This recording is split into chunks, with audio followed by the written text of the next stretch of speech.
Oi, gente! Chegou o Daniel. Boa tarde! Muito boa tarde, Daniel. Que bom que você está aqui com a gente para responder aí várias perguntas.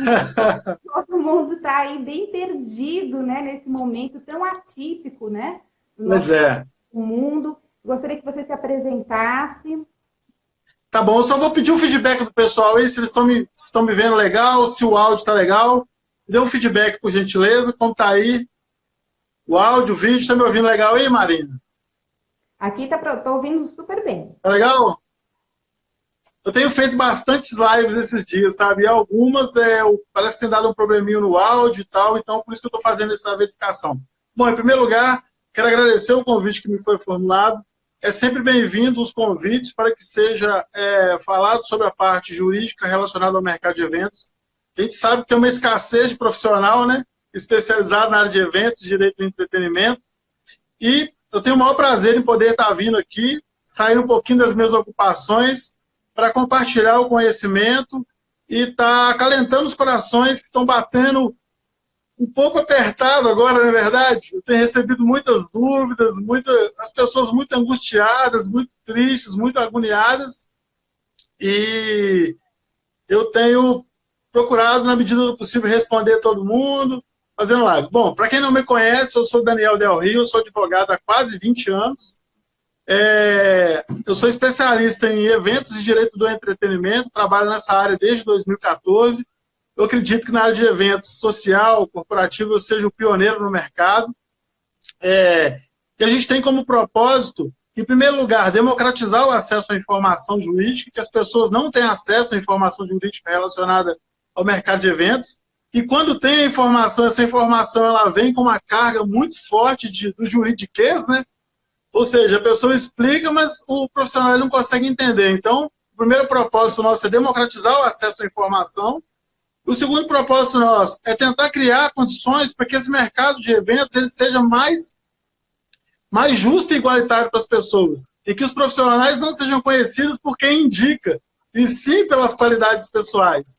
E com isso, a gente pretende proporcionar segurança, sossego, tranquilidade, consciência profissional, principalmente minimizar os riscos da atividade e maximizar os lucros. Então, esse é o nosso propósito. E nós estamos aqui hoje à disposição de vocês para poder esclarecer dúvidas e falar um pouquinho dessa parte que está sendo afetada aí, que são os contratos no mercado de eventos. Verdade, gente. Olha, eu estou há 20 anos no mercado e é a primeira vez que eu encontro um especialista, tá, em mercado de eventos. Juro, não é fácil encontrar. Então, eu encontrei o Daniel, olha, é ouro, ouro. Então, aproveitei essa live, porque tem muito advogado aí, mas especialista, olha, eu só achei o Daniel até agora. Tá? E eu estou muito feliz que ele está aqui poder dar essas informações para vocês. Detalhe, que um detalhe importante, Marina. No Brasil, nós temos 1.250.000 advogados. Pois é. E você vê, né? Quantos profissionais especializados em eventos tem no mercado? Então, aproveite essa oportunidade. Nós vamos tentar responder todas as perguntas. Aqui a gente não conseguir responder agora. Eu vou ter uma outra live às 19h30. Amanhã eu vou ter outras lives. Então, vai acompanhando aí que uma hora ou outra sua pergunta vai ser respondida. Isso aí. E, Daniel, o que os fornecedores de casamento devem fazer agora nessa situação? Tá. Em primeiro lugar, a gente deve compreender o seguinte, que é imprescindível para o profissional de eventos ele ter um contrato de prestação de serviço, ou de fornecimento de produtos, ou de locação, dependendo do que ele faz. Vamos supor no caso aqui, se ele é um assessor, se trabalha com assessoria cerimonial, o contrato vai ser de prestação de serviço. Agora, se ele é uma doceira ou uma boleira que fornece doces ou salgados, ele vai ter que ter um contrato de fornecimento de produtos. Agora, se ele mexe com tendas, com locação de som, iluminação, ele vai ter um contrato de locação. Então, em primeiro lugar, é importante que a pessoa tenha um contrato, mas não pode ser qualquer contrato. Tem que ser, em primeiro lugar, um contrato escrito. E aí eu quero dar um primeiro dado alarmante, que na área de confeitaria e na área de festeiros, que é decoração de festa infantil, esse tipo de coisa, buffet, 8 a cada 10 profissionais usam contrato verbal. 8 a cada 10 nessa área de festeiras e na área de confeitaria. Usa o contrato verbal. Ou seja, nesse momento, a pessoa está só no fio de bigode. Está dependendo do que foi combinado verbalmente. Mesmo assim, se a parte não quiser cumprir, ela vai ter que ir a juízo, vai ter que levar uma testemunha para provar o que foi combinado. E eu vou para um segundo momento. E aí, dos profissionais que têm contrato escrito, 9 em cada 10 tem um contrato que eu chamo de Frankenstein. Você lembra do Frankenstein, Marina? Você lembra? O Frankenstein foi uma tentativa de se criar um ser humano. E, na realidade, saiu um monstro, não é verdade? E isso acontece no mercado de eventos. As pessoas pegam um contrato do Google, pegam do parceiro, do concorrente, e vão inserindo nesse contrato algumas cláusulas diante de algumas situações que vão acontecendo. Então, esse contrato ele vai virando uma verdadeira aberração jurídica. Ele não protege os interesses nem do contratante, nem do contratado. Então, nesse momento, 9 em cada 10 pessoas que estão me assistindo agora, eles não pagaram para ter um contrato. Eles acharam esse contrato na internet, eles copiaram de um colega, de um parceiro, de um fornecedor, ou se contrataram um advogado, esse advogado ele não é especialista em eventos. Então, 9 dos 10 que estão nos ouvindo estão nessa situação. Então, para responder a sua pergunta, eu tenho que colocar em duas situações. Primeiro eu vou falar da situação de normalidade, quais são as providências jurídicas, depois eu vou falar numa situação de anormalidade, o que nós estamos vivendo hoje. Então, numa situação de normalidade, o contrato ele precisa ter, entre outras cláusulas, uma cláusula que fala sobre cancelamento e uma cláusula que fala sobre adiamento do contrato. Na cláusula que fala sobre cancelamento do contrato, normalmente ela fala o seguinte, que a parte tem que ser avisada, é mesmo? Comunicada que o contrato ele vai ser cancelado, que ele vai ser rescindido, que não vai acontecer. E quem solicitar esse cancelamento, ele está sujeito ao pagamento de uma multa. E essa multa, ela não tem o percentual dessa multa no Código de Defesa do Consumidor. Mas a gente tem que procurar na jurisprudência, que são os julgados dos tribunais, e eu consigo falar para você o seguinte, de norte a sul, de leste a oeste, esse percentual vai de 20% até 40%. Então, se o contrato foi rescindido, pediu cancelamento, a multa pode ser cobrada de 20% até 40% aproximadamente, mais as despesas que você teve para realizar o contrato. Ficou claro? Esse 20% a 40% que você está falando é das parcelas já pagas ou do contrato? Não, do valor do contrato como um todo. Tá? Do valor do contrato como um todo, mais as despesas que a pessoa teve. Porque quando eu contrato, eu entendo que o contrato vai chegar ao fim, não é verdade? Ele vai nascer e vai morrer com a realização da festa. Se ele interrompe esse contrato no meio, eu não recebi tudo que eu tinha que receber e ainda tive despesas. Então a multa ela serve para quê? Para cobrir a data na agenda, que eu reservei a data para a pessoa, mais as despesas. Isso em situação de normalidade. E a segunda situação, que é o adiamento do evento. Em caso de adiamento do evento, quem solicitar o adiamento tem que procurar saber, no caso do consumidor, tem que procurar saber se o fornecedor, se ele tem a agenda dele disponível. Primeiro ponto. Se ele tem a agenda disponível para o dia que você quer, tem um segundo ponto, que é um ágio, que pode ser cobrado de acordo com a previsão contratual, que vai entre 10% e aproximadamente 30%. Esse ágio é por quê?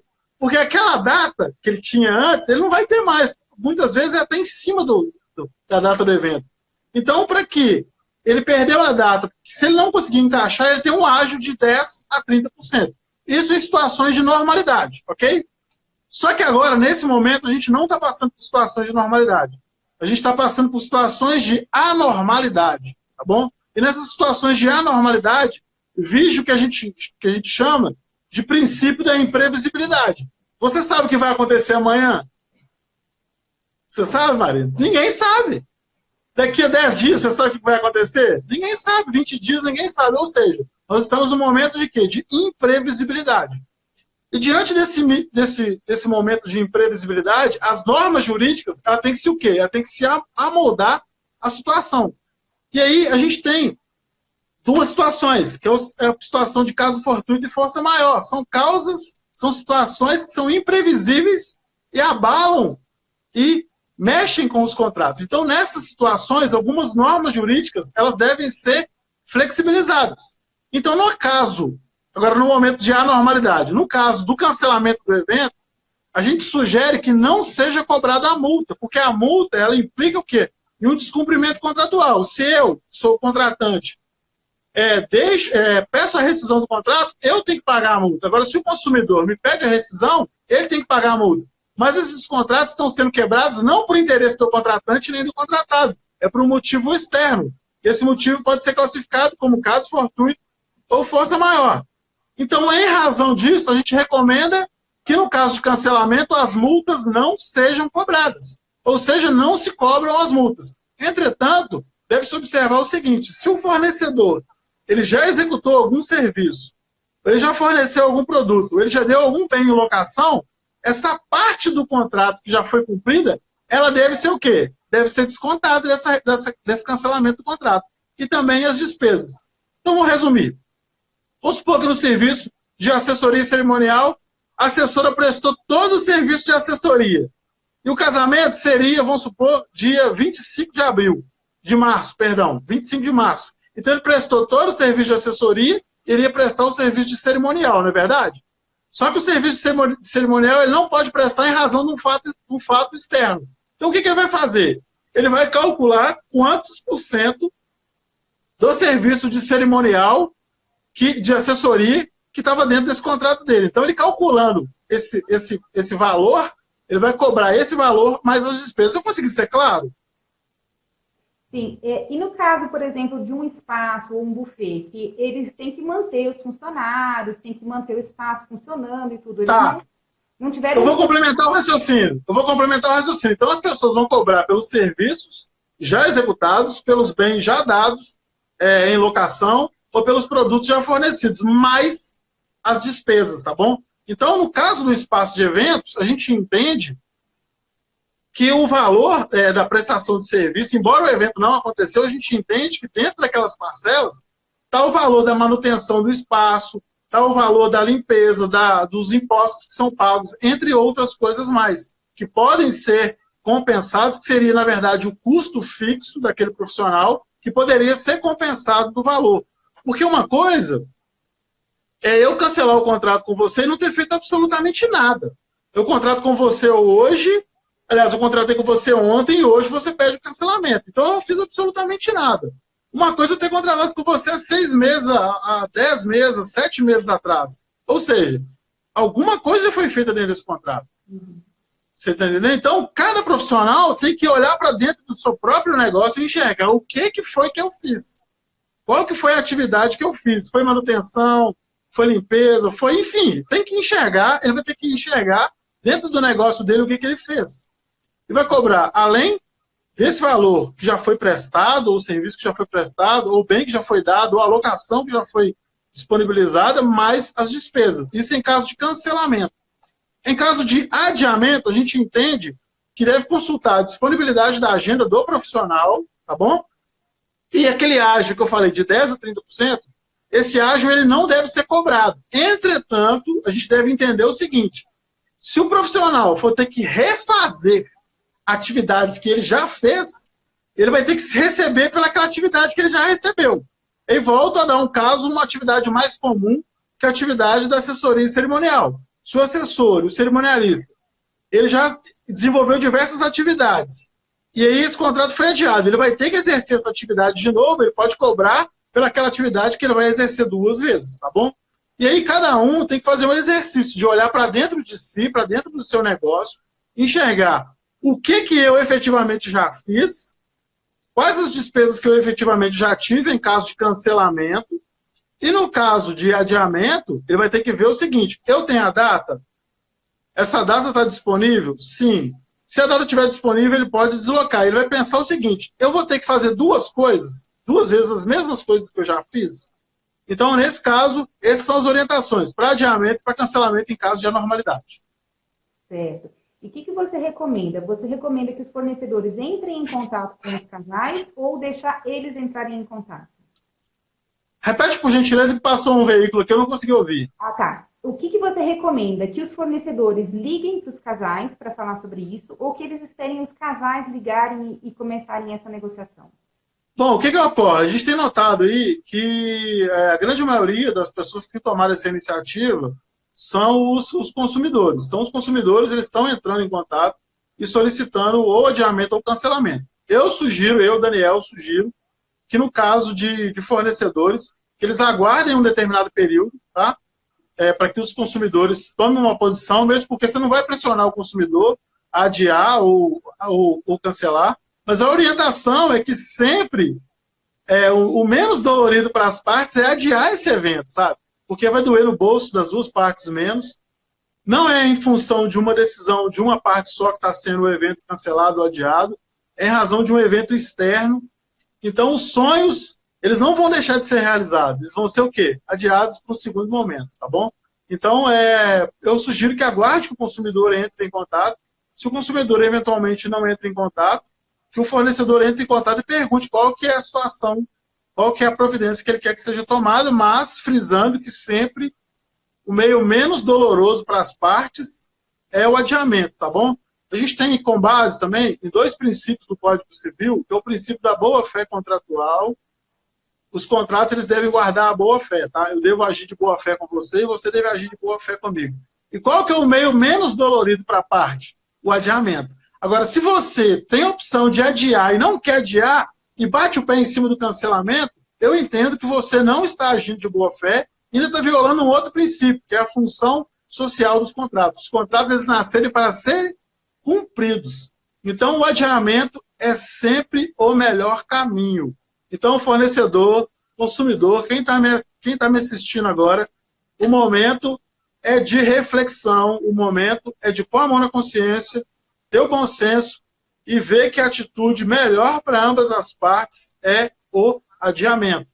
O evento não vai ser cancelado nem adiado por culpa do fornecedor, o evento não vai ser adiado nem cancelado por culpa do consumidor. E por um evento externo, um evento incerto e não sabido. Ninguém podia esperar que isso fosse acontecer.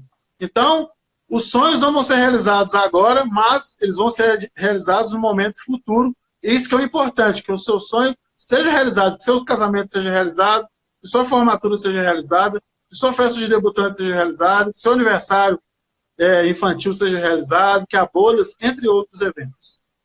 Certo. E no caso de eles chegarem a um acordo e fizerem esse adiamento, né, da data, eles têm que fazer um aditivo de contrato? Sim. Bom, gente, presta muita atenção nisso que eu estou falando aqui agora. O que ocorre? No caso de adiamento, deve ser feito um aditivo contratual ou um adendo contratual. O contrato que você assinou com o fornecedor ou com o cliente, ele vai continuar valendo. Algumas cláusulas vão ser alteradas. Então, você vai fazer um outro instrumento, que é um aditivo. Nesse aditivo, você vai falar, se a data do evento era para 25 de março de 2020, o evento vai passar para 25 de outubro de 2020. Se você ia ter na sua equipe, vamos supor, 3 profissionais, se a pessoa quiser diminuir um profissional ou aumentar um profissional, vai ter que colocar isso no aditivo. Ou seja, mantém-se o contrato originário e o aditivo vai ser só nas questões que foram alteradas, tá bom? Se aumentou o valor do investimento, aditivo. Mudou a data, aditivo. Entre outras coisas mais. Tudo que for alterado na relação contratual tem que ser feito através de aditivo. E no caso do cancelamento do evento, da rescisão contratual, tem que ser feito um distrato, tá bom? Esse distrato é o quê? É uma forma de descombinar o contrato anterior. Esse contrato anterior ele vai deixar de existir, ele vai morrer, e esse distrato ele vai estabelecer qual que vai ser a forma de devolução, o que vai ser devolvido, em que prazo que vai ser devolvido o dinheiro, tá bom? Então, é importante que esse distrato ele seja feito em caráter revogável, irretratável, enfim, que a parte depois não possa entrar na justiça, não possa querer reaver aquilo. Por quê? A gente tem um prazo de prescrição nas relações de consumo que é de 5 anos. Então, se eu faço um acordo verbal com o cliente, ele tem até 5 anos para discutir aquele contrato que eu desfiz com ele, mas eu não pus no papel. Então, a gente recomenda que tanto o adendo ou aditivo contratual para adiamento, quanto o distrato seja feito por meio escrito. Certo. E como a gente tem essa recomendação agora de não sair de casa, existe algum jeito de a gente fazer isso digitalmente, sem ter que encontrar com os noivos presencialmente? Sim, o que ocorre? A gente pode fazer da seguinte forma, a gente tem meios, que são os meios ordinários, os meios normais para fazer a assinatura do contrato. Em primeiro lugar, o meio presencial, não é verdade? Então, esse meio presencial está prejudicado em razão do momento. A gente tem um segundo meio, que é reconhecer firma da assinatura, e também é um meio que está prejudicado em razão que a gente não pode sair de casa. A gente tem um terceiro meio, que é a assinatura digital, que é o certificado digital. As empresas que tiverem o certificado digital podem lançar a mão dele, tá? A quarta forma chama ID User, que é uma assinatura que a gente faz tipo no tablet, não sei se você já chegou a ver, faz no tablet e a gente tem programas específicos para isso. Então aquela assinatura é uma assinatura virtual, ele captura o ID do computador, do celular, enfim, do equipamento que você fez a assinatura. Só que aí você pode falar assim, Daniel, mas muita gente não tem acesso a isso, não é verdade?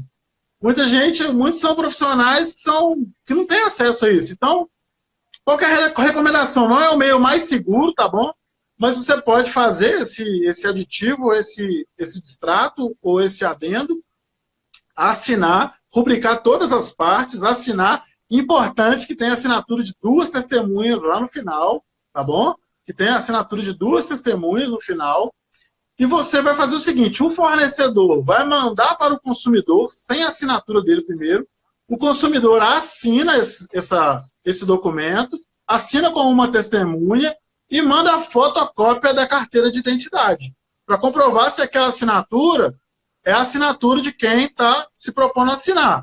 Manda esse documento para o fornecedor assina esse documento, assina uma testemunha, e rubrica todas as páginas. E a partir do momento que esse documento for assinado por um e por outro, entende-se que o distrato está perfeito e acabado. Ok? Entende-se dessa forma, que está perfeito e acabado. Mas, volto a dizer, os meios que eu falei antes, que seria presencialmente, com firma reconhecida, com certificado digital e com ID User, são os meios mais seguros. Voltando a lembrar um assunto aqui, uma questão também, é o seguinte, lá na qualificação das partes, lá tem as formas, os canais de comunicação com a outra. Então põe Daniel, brasileiro, casado, advogado, residente domiciliado no lugar tal, CPF, identidade, com e-mail tal e telefone tal. Então você vai usar 3 canais de comunicação que você colocou. Primeiro, o endereço. Segundo, o e-mail. Terceiro, o telefone celular. Se ele tiver um aplicativo de mensagem instantânea, você pode trocar mensagem com ele por aquele instrumento, tá bom? Então, você pode mandar o distrato, ou o adendo, ou o aditivo, pedir a pessoa para fazer dessa forma, assinar, publicar todas as partes, assinar, colocar uma testemunha e mandar a fotocópia da carteira de identidade, tá bom? Com isso, a gente entende que, diante da situação, que vai ser cumprida a função social dos contratos, que é a boa-fé contratual. Que a pessoa depois não vai poder discutir que ela não sabia e outras coisas mais. O pessoal está perguntando também se precisa anexar esses decretos que estão sendo pedidos nesse aditivo de contrato. O que ocorre? Se for um distrato, ou se for um adendo, ou um aditivo, esse documento ele é feito o quê? Consensualmente, tá bom? Ele é consensualmente. Sendo o documento sendo feito consensualmente, não há necessidade de anexar esse documento. Mas se caso você quiser se precaver, que você é muito precavido, que é muito formal, você pode anexar. Mas não há necessidade. Porque esse documento, assinado pelas 2 partes e pelas testemunhas, compreende que é um acordo feito entre as partes. E tendo decreto ou não, esse acordo ele é válido desde que seja assinado pelas partes e pelas testemunhas. Certo. Tem muitas pessoas ainda com dúvidas das datas, porque a gente não sabe quando isso vai acabar, enfim. Então, como é que a gente faz um adiamento e coloca uma data que a gente não sabe ainda se é definida ou não? Bom, essa situação é complicada. Aí eu tenho que dizer para vocês o seguinte, que o sistema jurídico, o regime jurídico, ele não é igual a matemática. Enquanto você soma 2 mais 2 é igual a 4, não é verdade? O regime jurídico ele não é assim. Então, o que acontece? Eu não consigo prever para vocês qual que será o dia, qual que será a data que isso vai terminar. Mas eu entendo que, estimando-se uma data mais para frente, a gente tem que os picos da Covid será entre 6 de abril e 20 entre 6 e 20 de abril, alguma coisa assim, não é? Uma coisa assim que eu ouvi, não tenho certeza, entre 6 e 20 de abril, que será o pico, que eles estão falando que será o pico. Então a gente deve aguardar para ver qual é o melhor momento. Mas pode ser feito um aditivo ou um adendo, ou um adendo contratual, colocando data a definir, tá bom? Pode ser feito dessa forma. Ótimo. Pode ser feito dessa forma, tá? Pode ser feito. pode ser feito colocando data a definir e a remuneração também a definir. Porque, vamos supor, se eu faço o adiamento do evento para esse ano, eu estou levando em consideração a tabela que eu desenvolvi para esse ano. Agora, se eu faço um adendo, um aditivo para o ano que vem, existe um ágio aí, pode ser de 10%, 15%. Então, pode-se colocar nesse aditivo, nesse adendo, que caso seja feito para o ano subsequente, que vai ser feito o que eu posso dizer? Vai ser feita uma repactuação do valor que foi combinado anteriormente, no percentual que varia entre 10% e 15%, tá bom? Então isso tem que ficar previsto. Se eu não ponho data, eu tenho que falar que se caso for para o outro ano, ou se for para o segundo semestre, não sei, aí vai partir de cada um. Tem que falar que esse valor que vai ser combinado, essa data que vai ser reagendada, vai estar sujeito a uma repactuação, caso seja feita para o período posterior à data tal. Certo, então é válido você aumentar o valor do contrato nesse caso. Sim, porque o que acontece? Minha agenda para esse ano, ela é um valor, a agenda para o ano que vem ela é outra, você entendeu? Agora, para dentro desse período desse ano, eu entendo que é oportuno não ter essa repactuação. E vale dizer também, Marina, que é uma repactuação. O que é uma repactuação? É um combinado posterior. Essa repactuação, ela tem que ter a concordância de ambas as partes. Não é nada impositivo. Então, o adendo ou aditivo contratual, ele tem essa característica de ser o quê? Bilateral. As duas partes vão combinar esse novo combinado, tá bom? Mesmo da mesma forma no distrato. O distrato vai ser combinado. Quanto que vai ser devolvido, quantas parcelas vão ser devolvidas. Esses dois documentos, eles são bilaterais. As duas partes têm que efetivamente concordar. Nessa hora, gente, o que vai valer é a sua capacidade persuasiva, a capacidade sua de mostrar para o cliente que você está perdendo da mesma forma que ele está perdendo. Nessa hora é hora de manifestar o espírito cristão de querer para o próximo o que você quer para si próprio. E tem muita gente aí se aproveitando da situação, sabe? Tanto consumidor quanto fornecedor aproveitando da situação. O que não pode é a balança ficar desequilibrada. Porque se você efetivamente já teve gasto no seu contrato, esse gasto tem que ser coberto. Se o cliente pagou e você não fez nada, você tem que efetivamente devolver para ele integralmente. Então, tem que ser colocado na balança o quê? Foi feita alguma coisa? Foi reservado o espaço? Já houve a entrega de algum produto? Já houve a entrega de algum serviço? Já foi dado algum bem em locação? Já foi fornecido algum serviço? Isso que tem que observar. E cada um de vocês que estão nos vendo aí, decorador, dono de espaço para eventos, boleiro, doceiro, cerimonialista, entre outros, vocês têm que olhar para dentro do seu negócio e falar assim, não, isso aqui corresponde a uma prestação de serviço. Isso aqui corresponde a uma entrega efetiva. Às vezes você não entregou o produto em específico, mas você fez todo um estudo para entregar o produto. Às vezes você não entregou o bem dado em locação, mas você já fez todo o planejamento de qual estrutura que vai ser necessária. Então, alguma coisa que foi feita, ela tem que ser pago, você está entendendo? Se você já teve despesa com cartão de crédito, passando cartão de crédito, entre outras coisas mais, isso aí tem que ser compensado. Essa balança, ela tem que, de alguma forma, ser equilibrada. Porque a gente tem uma outra questão que fala sobre... Eu vou falar uma palavra um pouco difícil aqui, mas eu vou explicar o que é. É o locupletamento ilícito. O que é o locupletamento? É o enriquecimento ilícito.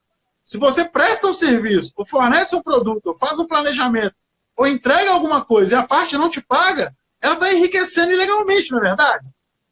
Se você me entrega alguma coisa, pelo princípio da boa-fé, eu tenho que te pagar. Pela função social dos contratos, eu tenho que efetivamente te pagar por aquilo que você fez. E a partir do momento que eu entrego alguma coisa, seja um produto, seja um serviço, seja uma consultoria, seja uma assessoria, seja uma orientação, e a outra parte não me paga, ela está enriquecendo ilegalmente. Isso vai contra a ordem jurídica. O pessoal está perguntando também, de acordo com os parcelamentos, né? Porque normalmente as pessoas parcelam o casamento até a data. Como a data agora está sendo mudada, como é que ficam esses parcelamentos? Tá, volto a dizer. Tanto o distrato quanto o adendo ou aditivo são documentos o quê? Bilaterais. Tem que ter anuência das duas partes. Então, vamos supor que os pagamentos venceriam agora, mas aí vamos supor que a parte não tem condição de pagar o valor integral. Então, o que, que a gente faz? Vamos chegar no meio termo, em vez de você me pagar R$1.000 que você tinha para me pagar, vão repactuar, você me paga 500 por mês, até a data do evento. Gente, tem que ficar bom para as duas partes. Ninguém é culpado pelo que está acontecendo. O fornecedor não é culpado pelo que está acontecendo. O consumidor não é culpado pelo que está acontecendo. Quem é culpado é um vírus que chama Covid-19, ou coronavírus. Ele é o culpado de tudo isso.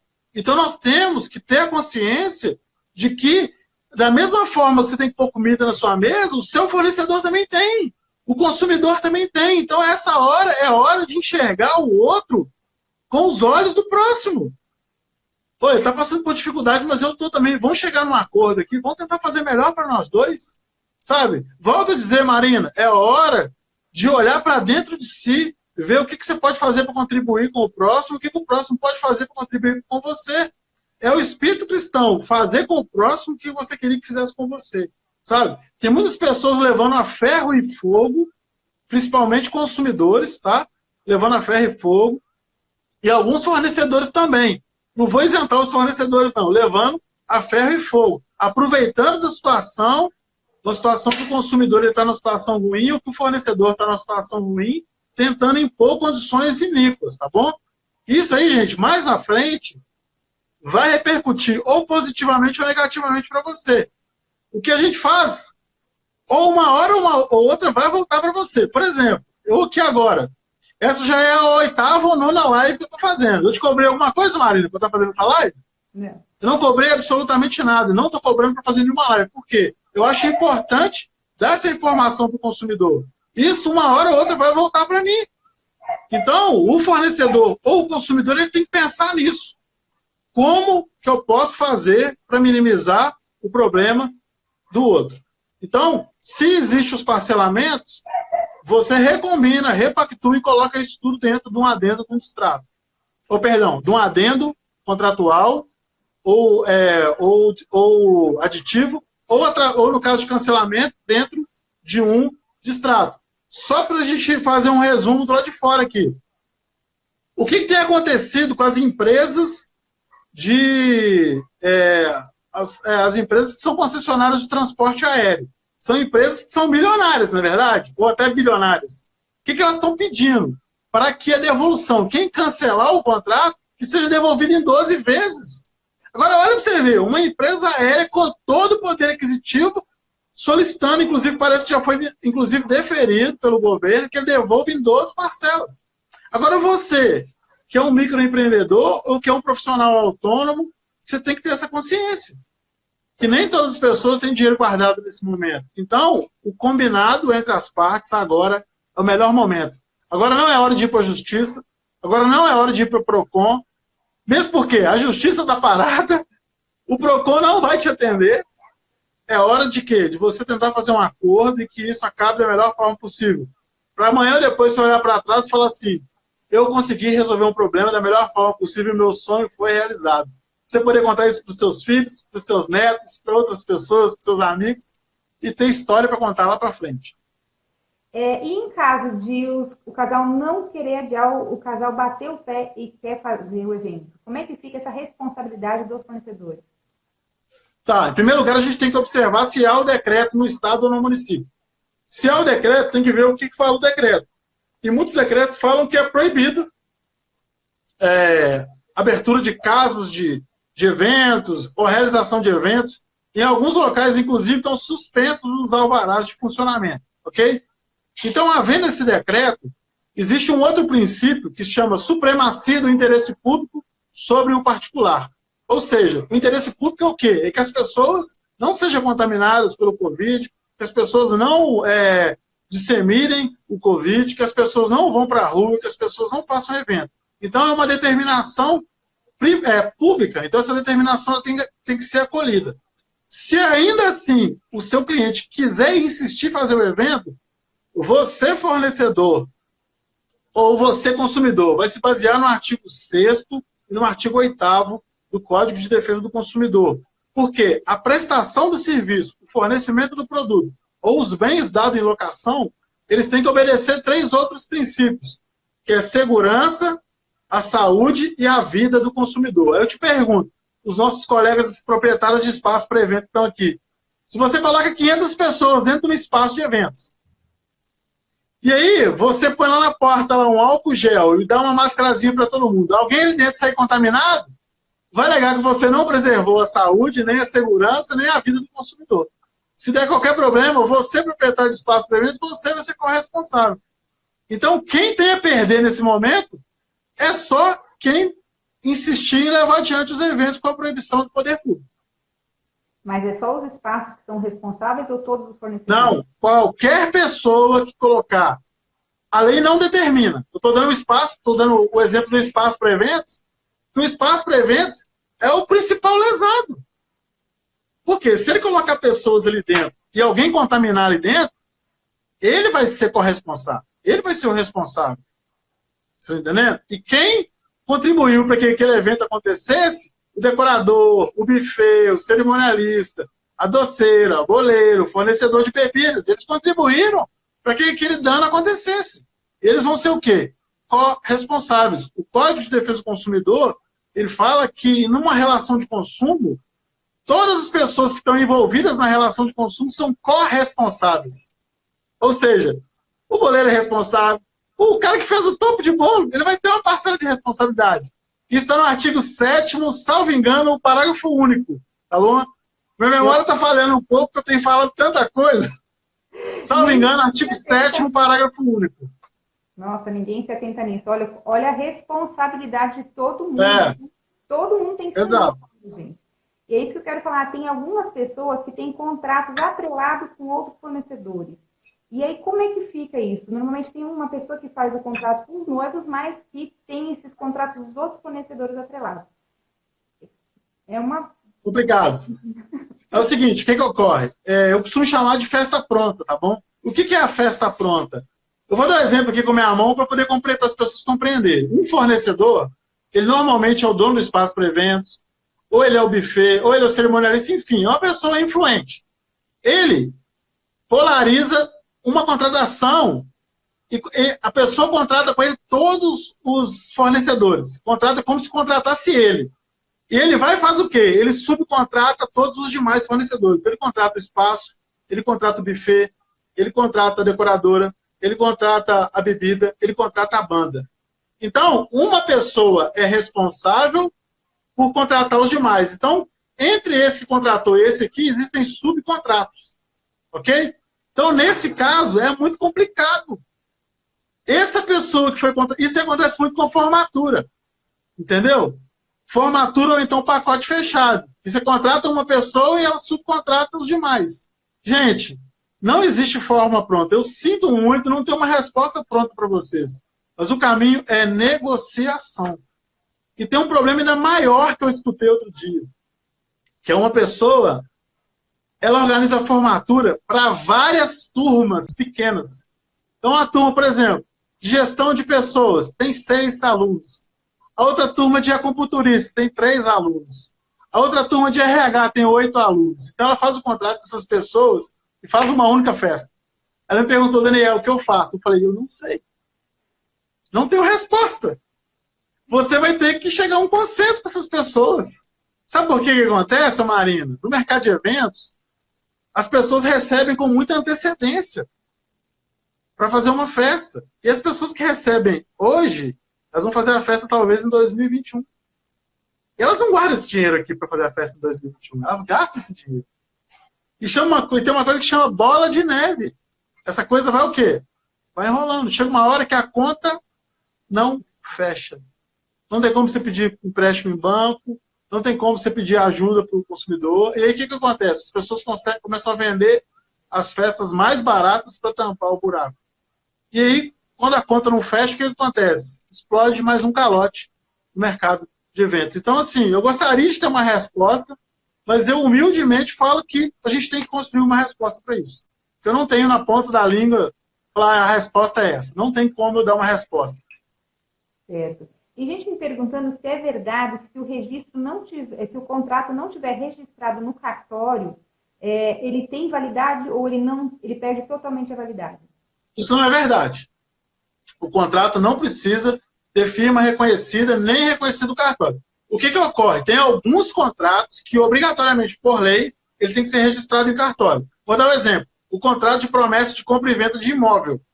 Esse contrato, a lei fala, ele tem que ser registrado em cartório. Agora, o contrato de prestação de serviço, de eventos, de fornecimento de produtos, entre outros, esses contratos não precisam ser registrados em cartório. O que recomenda-se é que todas que sejam as folhas rubricadas e que esteja a assinatura das partes. E se tiver a assinatura de 2 testemunhas, você vai conseguir chegar à satisfação do seu pedido mais rápido, se caso tiver que entrar com uma ação na justiça. Certo. E aqui tem gente também me perguntando, no caso do cancelamento, as pessoas que têm espaço de eventos, elas têm que pagar o aluguel ou tem alguma forma de negociar esse aluguel? Bom, essa é uma outra questão que o que acontece? Quando acontecem essas questões imprevisíveis, como aconteceu agora, o poder público ele tenta reger a situação pública, mas a situação entre particulares deve ser tratada entre particulares, tá bom? Então eu sugiro que quem tem um espaço alugado entre em contato com o proprietário do evento, o proprietário do espaço para o evento, tente negociar com ele a rolagem dessa dívida para frente. Muitos bancos já estão fazendo isso, quem tem empréstimo com o BNDES já está tendo um prazo para pagar mais para frente. Banco do Brasil, Banco Itaú, para quem tinha dívidas com esses bancos, isso já está sendo rolado para frente. Então, assim, gente, nessa hora, volto a dizer, é o espírito cristão fazer com o próximo o que você queria que fizesse para si próprio. Então, é negociação, e todas as negociações que foram concretizadas, é feito o quê? Um adendo ao aditivo contratual, ou no caso de cancelamento, o distrato. Certo. Vou ver a pergunta aqui da Viviane Dias. A cliente tenta remarcar e não há disponibilidade. Como é que seria essa multa? Seria ético ser cobrado? Bom, a cliente tenta remarcar, mas os fornecedores não têm data disponível. Como é que fica? Bom, é uma outra situação que é possível acontecer, entendeu? O que ocorre? Normalmente eu tenho recomendado para quem presta serviços para trabalhar com 2 equipes, tá? Então vamos supor que eu sou decorador. Eu tenho uma equipe só. Eu não tenho disponibilidade para trabalhar naquele dia que foi remarcado. Se eu consigo arrumar uma outra equipe. Se isso não tiver condição, aí, infelizmente, ou vai ter que ser remarcado por uma próxima data, um próximo ano, ou marcar dia de semana, enfim. Tem que arrumar um jeito. Ou marcar dia de semana, ou marcar domingo, enfim. Gente, tem que arrumar um jeito. Se não tiver como, nos contratos, normalmente, tem uma cláusula que fala o seguinte: o objeto do contrato ele pode ser cedido ou subcontratado. O que significa isso? Vamos supor que eu sou contratado para dar uma palestra. E aí, a pessoa me contratou para dar a palestra, e lá no meu contrato está escrito assim: esse contrato pode ser cedido ou subcontratado. Quer dizer o quê? Que se eu não puder ir dar a palestra, eu posso mandar outra pessoa no meu lugar. Então, se nos contratos das pessoas que estão assistindo, nos fornecedores que nos estão assistindo, tiver uma cláusula falando que o contrato pode ser cedido ou subcontratado, você pode pegar essa data e colocar uma terceira pessoa para trabalhar para você, desde que esse contrato ele não seja personalíssimo. O que é um contrato personalíssimo? Não serve o fulano, o ciclano ou o beltrano para dar palestra. Eu contratei o Daniel, só serve o Daniel. Mas isso tem que estar escrito no contrato, tá? Se não tiver escrito que o contrato é personalíssimo, ele pode ser cedido ou subcontratado, desde que tenha a previsão lá. Tá. A Marina Cerimonial está perguntando aqui se sem as 2 testemunhas fica inexecutável, correto? Não. Tá. Ela deve ser advogada. O que acontece? Os contratos, eles podem ser, os contratos, a partir do momento que eles têm 2 testemunhas assinadas, eles viram título executivo. O que é um título executivo? Esse contrato ele pode ser executado. Ele pode ser, se a pessoa entrar na justiça, o oficial de justiça vai citar a pessoa para pagar em 3 dias ou nomear bens à penhora. Se a pessoa não pagar em 3 dias, nem nomear bens à penhora, e aí vai começar um processo para procurar bens, penhorar a conta bancária, entre outras coisas mais. Se esse contrato ele não tiver assinado por 2 testemunhas, ele vai pelo rito que a gente chama de ordinário ou sumário. Ele vai ser citado para comparecer a uma audiência de conciliação. Se caso não der acordo, esse réu vai ser citado para apresentar defesa. depois o autor apresenta a impugnação, depois as partes apresentam a especificação de provas, depois vai ter uma audiência de instrução e julgamento, se caso tiver que fazer provas, depois vai para alegações finais ou para memoriais, depois vai para sentença, recurso, ou seja, o processo vai desenrolar por cerca de 4 anos e 2 meses, que é a perspectiva do CNJ, que é o Conselho Nacional de Justiça, que os processos demoram em média 4 anos e 2 meses, até 7, 8, 9 anos, dependendo de perícia e outras coisas mais. Então, volto a dizer, gente, tem um ditado que fala assim, antes prevenido do quê? Fala comigo. Do que o processo, né? Remediar, mas você... Antes prevenido que é remediar, eu mudei. Antes prevenido que é processar. A melhor solução para você que está me assistindo agora é tentar chegar a um acordo com o seu cliente. Ou você tentar chegar a um acordo com o fornecedor do seu casamento. Sabe por quê? Os processos não se resolvem facilmente. A justiça está parada. Os órgãos de defesa e proteção do consumidor estão parados. O ideal, gente, é os dois sentarem e fazer um acordo. Eu volto a dizer, o melhor acordo é que as duas partes saem tristes do acordo. Aí você pode me perguntar, como assim, Daniel? É isso mesmo. Porque se uma parte sai feliz e a outra triste, não foi um bom acordo. Agora, se as duas partes saem tristes, é sinal que ambas as partes abriram mão de alguma coisa. E quando ambas as partes abrem mão de alguma coisa, esse é um bom acordo. Daniel, a gente já está chegando aqui a quase 1 hora de live. Eu queria que você contasse um pouquinho sobre o seu trabalho, o que você pode fazer para ajudar os fornecedores. Tá bom. O que ocorre? Hoje, nessa questão de... Bom, eu trabalho com assessoria para profissionais de eventos, contratos, gerenciamento de risco, gerenciamento de crise, mentoria jurídica, entre outras mais, e trabalho também com a parte de capacitação jurídica, cursos, palestras, inclusive a gente vai lançar em breve um curso online. Hoje eu quero dar de presente para a sua audiência, Marina, um checklist de contratos para quem não tem. Essas pessoas, elas vão baixar o checklist, está na minha bio, é só ir lá, deixar o e-mail, baixar esse checklist e analisar o seu contrato para ver se você tem um contrato blindado ou um contrato furado. Por quê? Eu digo para vocês, se muitos de vocês que estivessem aqui me assistindo, tivessem um contrato blindado, muitos dos problemas que vocês estão enfrentando agora não estariam acontecendo. Então, um contrato é bom, você sabe quando um contrato é bom, é quando você precisa efetivamente desse contrato. Então, fica aí de presente. Eu poderia muito bem estar vendendo esse checklist, eu estou doando esse checklist, estou dando esse checklist. Então, acesse @blindagem jurídica oficial, baixe o checklist, faça aplique esse checklist no seu contrato e veja se você tem um contrato blindado ou não. Caso você chegue à conclusão que você não tem um contrato blindado, entre em contato com a gente, nós vamos te fazer uma proposta para te fornecer um kit de blindagem jurídica por um valor super acessível. É isso aí, Daniel, eu quero te agradecer muito, muito. Eu acho que foi muito valioso esse conteúdo. Realmente é difícil achar alguém que saiba tanto quanto você no Brasil. Obrigado. Realmente, eu estou falando que eu estou 20 anos no mercado e eu não conheço, tá? Então, pode... Muito obrigado.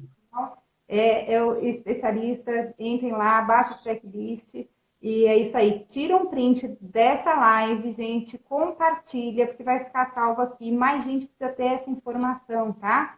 Marca o Daniel, vai falar qual que é o seu Instagram. @blindagem jurídica oficial. E quem não me segue, passa a me seguir lá, que a gente tem sempre dicas para profissionais aí. Então é isso aí. Obrigada, Daniel.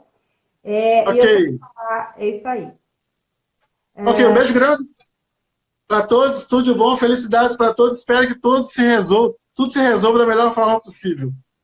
Muito obrigada mesmo.